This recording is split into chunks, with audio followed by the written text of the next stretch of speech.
طلبا نے ملک بچایا، اب آزادی کی حفاظت کرنی ہے، ڈاکٹر یونس کا ڈھاکہ پہنچنے پر بیان۔ یمن میں شدید بارشوں اور سیلاب سے 45 افراد ہلاک۔ فرانس کا ایران پر مشرق وسطی میں کشیدگی نہ بڑھانے پر زور۔ وائس آف امریکہ واشنگٹن سے اہم خبروں کے ساتھ محمد جلیل۔ بنگلہ دیش کی عبوری حکومت کے سربراہ اور نوبیل انعام یافتہ ڈاکٹر محمد یونس جمعرات کو ڈھاکہ پہنچ گئے ہیں۔ وہ آج جمعرات کو اپنے عہدے کا حلف اٹھائیں گے۔ ایئرپورٹ پر طلبہ کے ہمراہ میڈیا سے بات کرتے ہوئے ڈاکٹر یونس نے کہا کہ وطن واپس پہنچ کر خوشی محسوس ہو رہی ہے۔ ان کے بقول طلبہ نے ملک کو بچایا ہے اور اب ہمیں آزادی کی حفاظت کرنی ہے۔ اس سے قبل بنگلہ دیش کی فوج کے سربراہ نے بتایا تھا کہ ملک میں عبوری حکومت ڈاکٹر محمد یونس کی قیادت میں جمعرات کو تشکیل پائے گی۔ وطن روانہ ہونے سے پہلے پیرس ایئرپورٹ پر ڈاکٹر یونس نے کہا کہ وہ بنگلہ دیش میں آئندہ چند ماہ میں انتخابات کرانا چاہیں گے۔ ڈاکٹر یونس رواں سال اس وقت بیرون ملک منتقل ہو گئے تھے جب بدعنوانی کے ایک مقدمے میں انہیں 6 ماہ کی سزا سنائی گئی تھی اور وہ ضمانت پر تھے۔ بدھ کو بنگلہ دیش کی ایک عدالت نے انہیں بری کر دیا ہے۔ بنگلہ دیش کے آرمی چیف وقار الزمان نے ڈاکٹر یونس کی حمایت کرتے ہوئے کہا کہ وہ امید کرتے ہیں کہ وہ ایک خوبصورت جمہوری عمل کے ذریعے ملک کو آگے لے جائیں گے۔ Voice of America Urdu service کا ٹی وی شو ویو 360 پیر سے جمعہ شام 7:30 بجے۔ اقوام متحدہ کے انسانی ہمدردی کے ادارے کے مطابق یمن میں حالیہ طوفانی بارشوں کے نتیجے میں آنے والے سیلاب سے 45 افراد ہلاک ہو گئے ہیں۔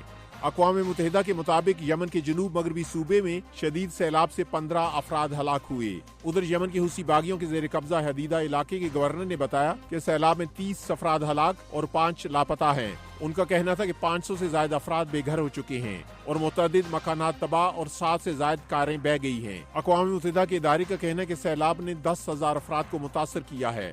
یمن کے کئی علاقوں میں جولائی کے آخر سے شدید بارشیں اور سیلاب دیکھنے میں آ رہے ہیں، جس سے جنگ زدہ علاقے میں بہت سے لوگوں کی روزمرہ زندگی متاثر ہو رہی ہے۔ فرانس کے صدر ایمانوئل میکرون نے بدھ کو ایرانی ہم منصب سے رابطہ کیا ہے اور ایران پر زور دیا ہے کہ وہ مشرق وسطی میں کشیدگی میں اضافے سے بچنے کی ہر ممکن کوشش کرے۔ صدر میکرون نے ایرانی صدر مسعود پزشکیان سے فون پر گفتگو کرتے ہوئے کہا کہ نئی فوجی کشیدگی کسی کے بھی مفاد میں نہیں ہے اور یہ علاقائی استحکام کے لیے نقصان دہ ہوگی۔ گزشتہ ہفتے اسماعیل ہانیہ کے تہران میں قتل کے بعد ایران نے اسرائیل کے خلاف جوابی کارروائی کی دھمکی دی تھی۔ ایران اور عسکری تنظیم حماس نے اس حملے کا الزام اسرائیل پر عائد کیا ہے۔ ادھر صدر پزشکیان نے امریکہ اور مغربی ممالک سے اسرائیل کی حمایت ختم کرنے کا مطالبہ کیا ہے۔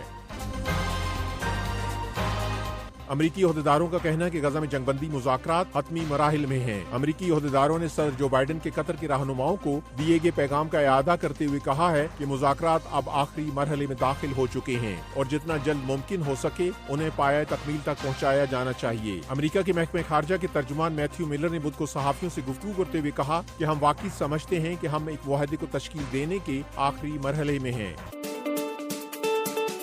خالد حمید کے ساتھ تازہ ترین خبریں براہ راست دیکھیے پیر سے جمعہ۔ ایران میں ایک ہی دن میں مختلف جرائم میں سزا پانے والے 29 افراد کو پھانسی دے دی گئی ہے۔ ایک روز قبل ایران میں 2022 میں حکومت مخالف مظاہروں میں شریک ایک شخص کو پھانسی دی گئی تھی، جس پر خاصا رد عمل آیا تھا۔ ناروے میں قائم ایران میں انسانی حقوق کے لیے کام کرنے والی تنظیم کا کہنا ہے کہ 26 افراد کو ایک ہی جیل میں پھانسی دی گئی تھی۔ جن افراد کو پھانسی دی گئی ہے ان میں 2 افغان شہری بھی شامل ہیں، جن پر قتل اور منشیات اسمگل کرنے اور ریپ کے الزامات تھے۔ ایران کی طرف سے تاحال اس بارے میں کوئی بیان سامنے نہیں آیا ہے۔